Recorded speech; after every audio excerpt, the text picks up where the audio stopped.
Welcome back. এই মুহূর্তে সমস্ত জেলাতে টিচারদেরকে বিএলও হিসেবে নিয়োগ করা হচ্ছে ইলেকশনের কাজে, এবং কোন কোন টিচাররা এই বিষয়ে যোগ্য এবং কারা অযোগ্য এই বিষয়ে একটি গুরুত্বপূর্ণ নির্দেশিকা জারি করা হয়েছে office of chief electoral roll officer West বেঙ্গলের পক্ষ থেকে 24/6/2025। এখানে মেনলি স্কুল এডুকেশন ডিপার্টমেন্টকে অর্ডার করা হয়েছে এবং কোন কোন টিচাররা এলিজিবল আর কারা এলিজিবল নয় সেটা নিয়ে আলোচনা করেছে। বিষয়টাকে বাংলা করলে যেটা দাঁড়ায় আমি সেটা সংক্ষেপে তুলে ধরছি। চ্যানেল নতুন হলে চ্যানেলটিকে সাবস্ক্রাইব করবেন। বিএলও বা বুথ লেভেল অফিসার নিয়োগের যোগ্যতা অযোগ্যতা। নির্বাচন কমিশনের নির্দেশিকা অনুসারে কিছু নির্দিষ্ট শর্ত সাপেক্ষে শিক্ষকদের বিএলও হিসেবে নিয়োগ দেওয়া হয়।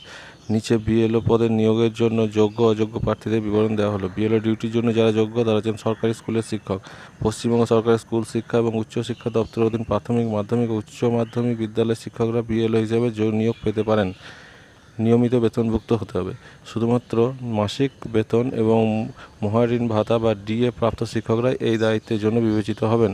এছাড়া আর একটি শর্ত দেওয়া হয়েছে, সেটি হচ্ছে পেনশনযোগ্য চাকরি। শিক্ষকদের চাকরি অবশ্যই পেনশনযোগ্য হতে হবে। উল্লেখিত শর্ত পূরণকারী শিক্ষকদের জন্য বিএলএর দায়িত্ব পালন বাধ্যতামূলক। যারা বিএলও ডিউটির জন্য অযোগ্য তারা হচ্ছেন রাজনৈতিক সংশ্লিষ্টতা অর্থাৎ কোনো রাজনৈতিক দলের সঙ্গে যুক্ত বা সক্রিয় রাজনৈতিক পরিচয়ধারী শিক্ষকরা বিএলও পদে নিয়োগ পাবেন না। দ্বিতীয় হচ্ছেন অবসরপ্রাপ্ত শিক্ষক।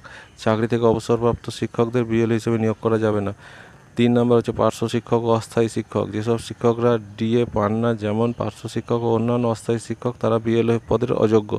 সারসংক্ষেপ হচ্ছে, যোগ্য সরকারি নিয়মিত বেতনভুক্ত ও পেনশনযোগ্য চাকরিজীবী শিক্ষকরা বিএলও হিসেবে যোগ্য, এবং অযোগ্য হচ্ছেন রাজনৈতিকভাবে সক্রিয় অবসরপ্রাপ্ত ও পার্শ্ব শিক্ষক বা অস্থায়ী শিক্ষক। ধন্যবাদ।